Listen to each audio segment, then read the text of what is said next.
DNA मित्रों, 2 महीने से तेल बाजार और ट्रंप ने पूरी दुनिया की नींद उड़ा रखी है और पिछले 10 घंटे में जो हालात बने हैं उसे देखकर लग रहा है कि अब जंग छिड़ने वाली है। ईरान युद्ध का दूसरा चरण शुरू होने वाला है। अमेरिका और इजराइल मिडिल ईस्ट को फिर से दहलाने वाले हैं। ईरान वॉर का पहला चरण 39 दिनों का था, यानी 39 दिनों तक युद्ध चला था।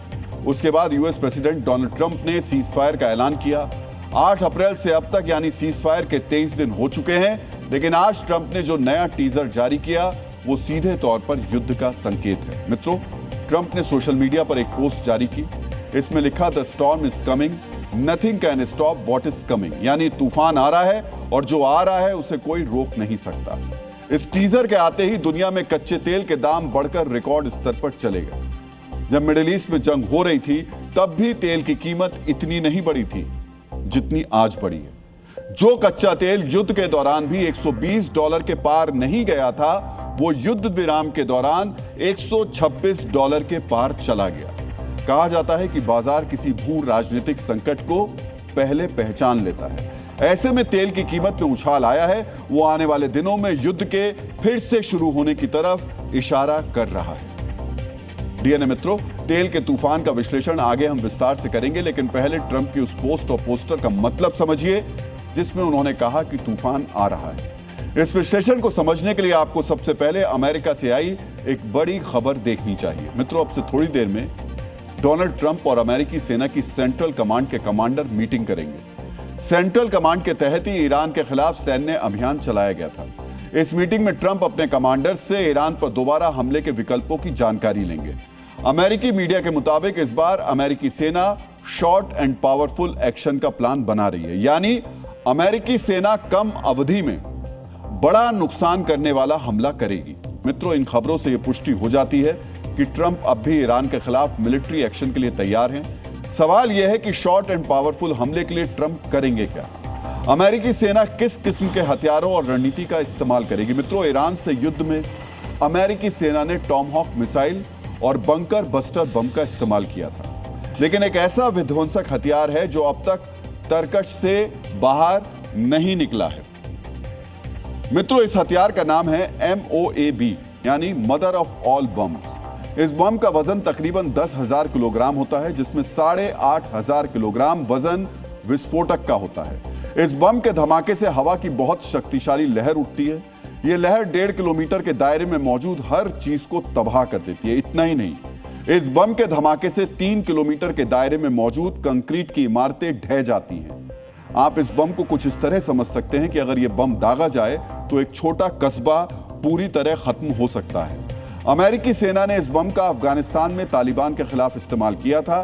तालिबान पर जब यह बम गिराया गया था तो इसके धमाके से 100 से ज्यादा आतंकवादी मारे गए थे। इन आतंकवादियों के शरीर के चीथड़े तक नहीं मिले थे। मित्रों, ये एक विकल्प है जिसके जरिए ईरान पर Trump short and powerful attack कर सकता है। इस किस्म के हमले से न सिर्फ बड़ा नुकसान होगा, बल्कि ऐसे हथियारों का इस्तेमाल ईरान की जनता को भयभीत भी कर देगा।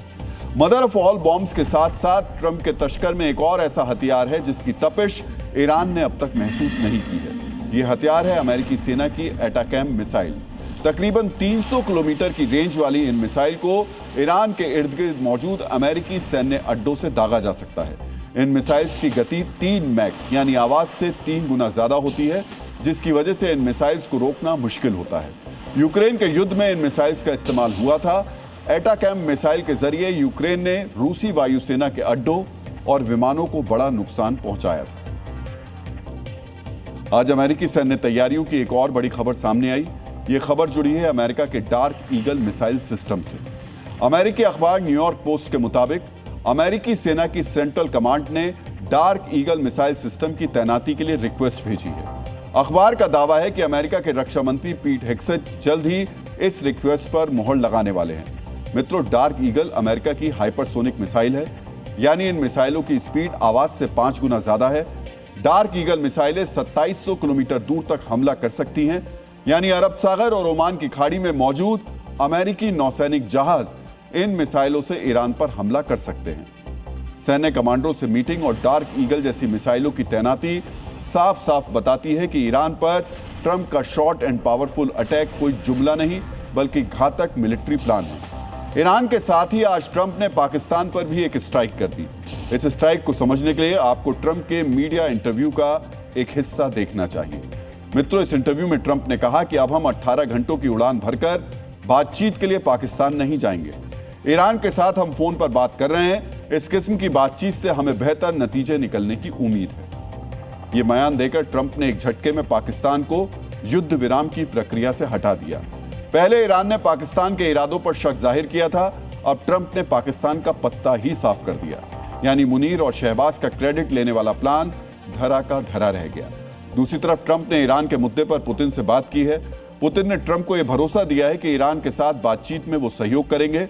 जुबानी धमकियों के साथ ठोस सैन्य तैनाती और तैयारी को लेकर आचार्य चाणक्य ने एक बहुत ही महत्वपूर्ण बात कही है। चाणक्य नीति में युद्धकाल को लेकर 2 सिद्धांत बताए गए हैं। पहला सिद्धांत यान, इसका अर्थ है तैनाती, और दूसरा सिद्धांत है आसन। आसन का अर्थ है यथा स्थिति बनाए रखना। आचार्य चाणक्य मानते थे अगर दुश्मन की सीमाओं पर भारी तैनाती को बनाए रखा जाए तो इससे शत्रु की युद्ध करने की इच्छा शक्ति तोड़ी जा सकती है। ट्रंप इन्हीं 2 सिद्धांतों का पालन कर रहे हैं। ट्रंप ने ईरान के इर्द गिर्द सैन्य तैनाती बढ़ाकर ईरान को अपनी शर्तें मानने के लिए मजबूर करने का प्रयास किया। अगर यह प्रयास सफल नहीं हुआ तो इसी तैनाती के जरिए ट्रंप ईरान पर शॉर्ट एंड पावरफुल अटैक कर देंगे।